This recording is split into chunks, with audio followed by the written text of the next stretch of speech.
Good morning, everybody. Welcome back to my channel. And today is Good Friday. And I just want to wish everybody a very happy and blessed and peaceful Good Friday.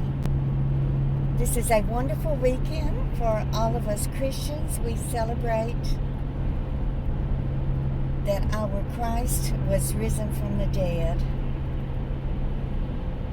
Of course, his birthday is very special. You know, we celebrate his birthday, Christmas, and all of those things, but actually, it's the fact that he rose from the dead and lives in heaven now and is our Savior. And that gives us all hope for eternal life. So y'all will have to let me know what your plans are for this Easter weekend. What are you cooking? Do y'all usually cook a ham or a turkey, a roast, lamb? Let me know what your plans are for your Easter dinner.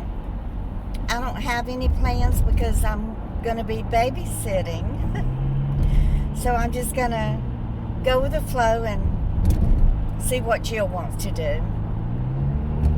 She may be planning on putting something in the crock pot. We really haven't talked about it. Good morning, everybody, and welcome back to my channel. Today is Good Friday, and I just want to wish everybody a very happy, blessed, and peaceful Good Friday and Easter weekend. Easter is such a beautiful and special time of the year. And we have a lot to be thankful for and a lot to celebrate this year.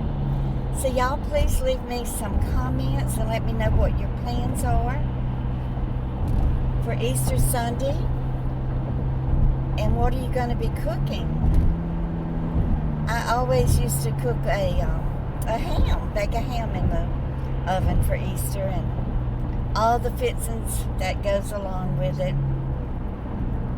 I won't be baking a ham this year, though. I'm not going to bake one just for me, and Jill and Husani don't eat pork, so there won't be a ham in their house for this weekend. But we'll probably be dyeing eggs. Jill has bought the egg dye, and I'm sure on Sunday we will be hiding eggs in the backyard, so I'm really looking forward to that. I always used to love Easter egg hunts when I was a kid growing up.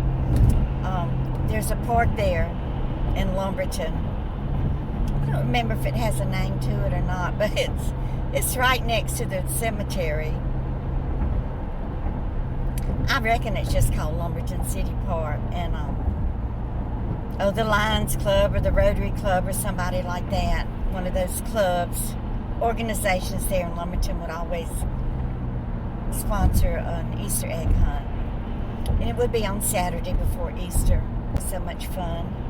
And I used to take my children to the Easter egg hunt there in Covington, and actually the newspaper had, the St. Tammany Parish newspaper had sponsored one in Mandeville, and I took the children there, and Jeremy found the golden egg and he won $50. Oh, we were so excited. I think I have a picture of him somewhere, but I would have to dig it out. So I don't know if I'll have time to do that, but if I do, I will make a video and show you the picture of him, because they did take a picture of Jeremy and put it in the newspaper. That was a lot of fun. Always tried to buy Jill a cute little Easter dress, a little white patent leather shoes. So much fun dressing our children up, and now we get to dress our grandkids up. So y'all just leave me a comment and let me know what your plans are and what you're going to be cooking. So last night when I got home from babysitting, I was so hungry, so I fixed me some dinner. And you saw from the video that I uploaded early this morning, that I got my Easter present. So thank you so much to my sweet, sweet subscriber who picked out that beautiful Swarovski crystal necklace and matching earrings. It is so pretty, and I can't wait to get all dressed up and get my hair done and my makeup on and a pretty outfit and wear my beautiful new Swarovski necklace and earring set. So thank you again for thinking about me on Easter. That's so sweet of you. Anyway, I got stuck on YouTube, y'all, for 3 hours last night. This is just mesmerizing to me. I guess because I can relate to it.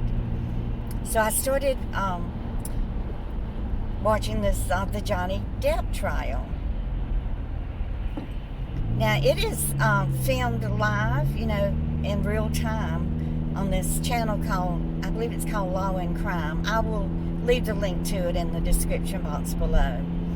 So if you wanted to just sit and watch it all day long, which I can't because I'm babysitting, of course you can do that, but I prefer to watch it in the evening after the trial ends, and that way you can fast forward through the boring parts. And there are a lot of boring parts, but yesterday they called Amber Heard's personal assistant to the stand. If y'all aren't familiar with it, Johnny Depp, who's a great actor that we all love, his ex-wife, Amber Heard, made false claims against him of domestic violence against her. So she practically has ruined his career. Disney canceled the last Pirates of the Caribbean, the filming of that, and he lost some other movie roles because of it. So he is suing her for defamation for $50 million, and she's countersuing him for $100 million. So the trial is being held in Virginia because she wrote a op-ed piece for the Washington Post, and apparently it was published from their headquarters in Virginia. So I don't know all the legalities involved with it, but that's where the trial is being held, and it's just fascinating. But yesterday they called her personal assistant to the stand, and she's actually not in the courtroom with them, but she's there through a televised video conference, whatever, and her name is Kate James. Y'all have got to see this woman. She is quite the character, and her name is Kate James. Y'all have got to see this woman. She is quite the character. Y'all, these people are driving crazy. Yesterday, I was on the road right past Jill's house, the main road, headed to the parkway, and I changed lanes. I had plenty of room, plenty of time, because I knew I had to turn left about 1,000 feet and get on the parkway. And the guy that was in the left lane, which, like I said, I had plenty of space, he shot me the bird. Oh gosh, shooting an old woman the bird. I reckon he thought he could, if it had been a big man, he wouldn't have done it, but he knew he could get away with it with a little old 70-year-old woman, an old woman with gray hair. I'm not going to jump out of the car and beat him up.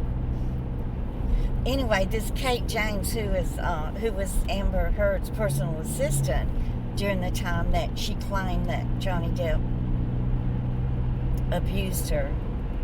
I mean, she is such a character, y'all. You have got to go see her. She looks like the girl that played the role, Emily Blunt, I think is her name. She played the role in The Devil Wears Prada.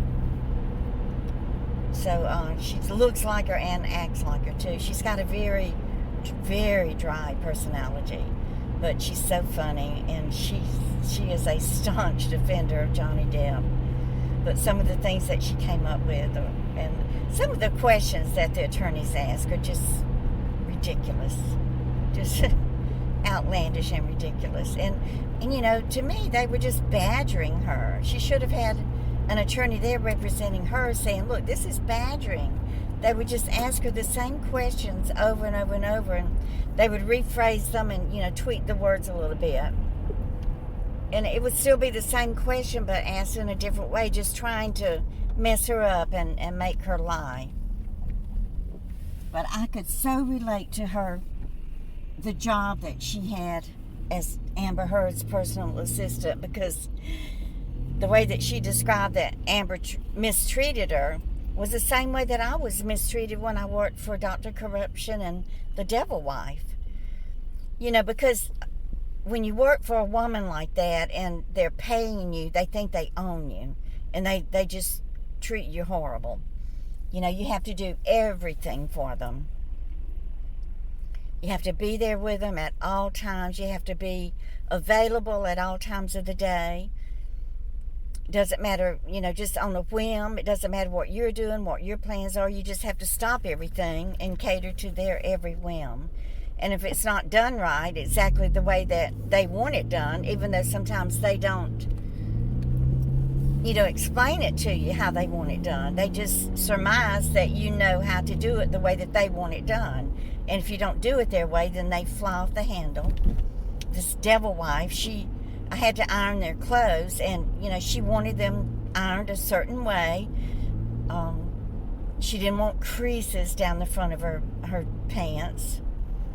So I had to make sure that I laid the pants legs straight and didn't put any creases down them. And most of her laundry was not to be put in the dryer. She had about 6 drying racks, which I had to open up and put in the guest bedroom, and then I would drape all the wet clothes over the laundry racks, and then I would have to go back. I did the laundry on Tuesdays. I did some of the cleaning on Tuesdays, along with the laundry and then the grocery shopping for 6 people, 7 people if you count me, on Tuesday. So it was a lot of work. And I worked inside the house for 13 hours a day, from 8 in the morning until 9 at night. So she would just fly off the handle if I didn't have it all done. And then she, like I said, I had to put everything over the rack. So it was Wednesday before I could remove the laundry from the racks. And Wednesday I had certain rooms of the house to have to clean. And then by Thursday she wanted the laundry ironed and folded and put away. So I remember one Thursday morning, I got there early and did everything that I had to do in the kitchen, you know, cleaning up after I got the kids off to school and everything. And so then I hurried upstairs and started ironing, and she just came in there and she said, why wasn't this done yesterday? The ironing was supposed to be done yesterday. And she just chewed me out because the ironing was not done yet. And I started crying, and she used to just get me so upset to where I would just start crying and frustrated, and I just wanted to quit that job, but I needed it. I had just moved up here and had not been long out of drug recovery, and you know, I needed that job. So I tolerated it. And this Kate James, Amber Heard's assistant, she had to tolerate it. Amber was only paying her $25 an hour. Now that's ridiculous for Los Angeles, California, for being at her beck and call. And the reason she did it is because she had a little 4-year-old son, and Amber did agree to let her bring her son with her to work after school. And you know, that was important to her. And she owned a duplex. She was trying to pay the mortgage on that. So it's just fascinating to watch, and I hope y'all will tune into it and let me know. Let's just converse back and forth about it and let me know how y'all feel about it and what you think about Kate James. So that's going to be it for this morning. Please give me a thumbs up and share, and subscribe if you haven't done so already. And y'all just keep on coming back. Goodbye, guys.